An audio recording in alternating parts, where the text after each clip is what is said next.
ఇక మంత్రి మండిపల్లి రాంప్రసాద్ పై అనుచిత వ్యాఖ్యలు చేసి అరెస్ట్ అయిన వైఎస్ఆర్సీపీ నేత మాజీ ఎమ్మెల్యే రమేష్ రెడ్డి స్టేషన్ బెయిల్పై విడుదలయ్యారు. మదనపల్లి స్టేషన్ నుంచి బెయిల్పై విడుదలైన ఆయన అభిమానులతో కలిసి భారీ కాన్వాయ్లో తన స్వగ్రామమైన లక్కిరెడ్డిపల్లిలోని తన ఇంటికి చేరుకున్నారు.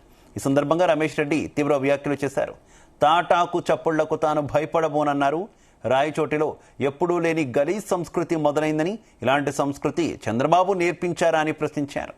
చంద్రబాబు చేసిన మోసాల గురించి ప్రశ్నిస్తే కేసులు పెడతారా అంటూ ఆగ్రహం వ్యక్తం చేశారు.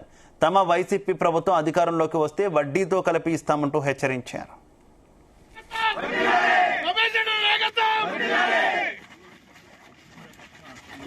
ఈ ప్రభుత్వం అనుసరిస్తున్న ప్రజా వ్యతిరేక విధానాలను, ఈ ప్రభుత్వంలో జరుగుతున్న అవినీతిని, ఆశ్రిత పక్షపాతాన్ని, ఎక్కడ చూసినా అక్రమ వసూళ్లను, దోపిడీల గురించి నేను ప్రస్తావించడం జరిగింది.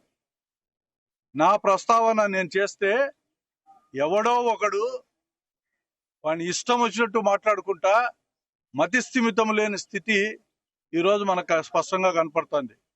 ఏమనుకుంటున్నాడో ఏమో, ఈ భూమికి ఆయనే రాజు అనుకుంటున్నాడో, లేకుంటే ఆయన ఏమన్నా చేస్తే అందరూ ఇక్కడ పారిపోయే వాళ్ళు ఉండారో, భయపడిపోయే వాళ్ళు ఉండారనే ఒక భావంతో బతుకుతున్నాడో నాకు తెలియదు. కానీ ఇట్లా తాటాకు చప్పుళ్లకు, ఉడత ఊపులకు భయపడే మనిషి ఇక్కడ ఎవ్వడూ లేడు. రమేష్ రెడ్డి అనేవాడు ఇక్కడ 100 మందిని చూసింటాడు. నా లైఫ్ లో 100 మందిని చూసింటాడు. ఇష్టం వచ్చినట్టు నోరుందని చెప్పి మాట్లాడుతాంటారు. తల్లిదండ్రుల గురించి మాట్లాడతారు. కొడుకు, ఈ కొడుకు, ఆ నా కొడుకు, ఈ నా కొడుకు, ఈ పదాలు చిన్నప్పుడే వదిలేసిన నేను. గుడ్డలు చింపి కొడతాడంట రోడ్డంతా. ఎంతమందిని చూసింటా నేను గుడ్డలు చింపి కొట్టేవాళ్ళను. మా నాయన గురించి మాట్లాడతాడు. నాకు సంస్కారం ఉంది కాబట్టి వాళ్ళ నాయన గురించి నేను మాట్లాడను మొదలు పెడితే చరిత్రలు బయటకు వస్తాయి. ఎలా బతికినారు, ఎప్పుడు ఎట్లున్నారు, ఏమి వాళ్ళ పరిస్థితి, అన్ని చరిత్రలు చెప్పే శక్తి నాకుంది. నేను వాళ్ళ పెద్దలు అంటే గౌరవం కాబట్టి నేను మాట్లాడను. సిగ్గు, శరము, మానం ఉండేవాడైతే ఇవన్నీ మాట్లాడు. ఎవడు నేర్పించినాడు ఈ సంస్కారం?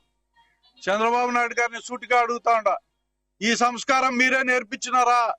మొట్టమొదటిసారి రాయచోట్ల ఇంతటి గలీజ్ సంస్కృతి ఈరోజు తయారైంది.